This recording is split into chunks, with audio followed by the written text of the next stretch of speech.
आसतु आज शुणा श्रीमद् भागवतर दशम स्कंदर द्वारिका लीलार 86तम अध्याय। मित्र ये नाही जार भाव को बस आत्मा तार एमंत करी अनुमान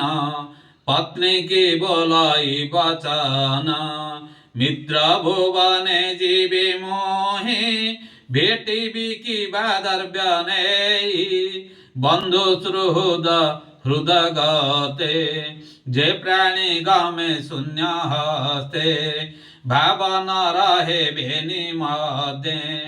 निंदित शास्त्र अनुवादे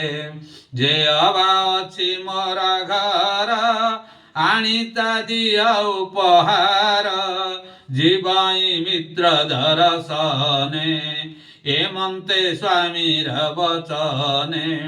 विप्रगरणी भिक्षा करी पृथु तंडुल मुष्टिचारी चिरावसने बांधी धीरे तक्षणे देला स्वामी करे पृथुक घेनी उपायन विप्र द्वारका गमन विप्र चिंतई पथे जानते कृष्ण को बेटी भी के मनते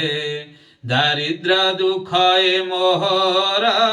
से हरि ब्रह्मांड कुमार हेमंते विचार मने पथ गमई सावधाने कंटक तृण लता गोळम पाषाण पर्वत दुर्गम घोर गहन गला जिणी गमई दिवस रजनी अनेक पाई पथ श्रम मिलिला द्वारका भुवन वृष्टि अंधक जदुपुर किहवा देवा पटांतर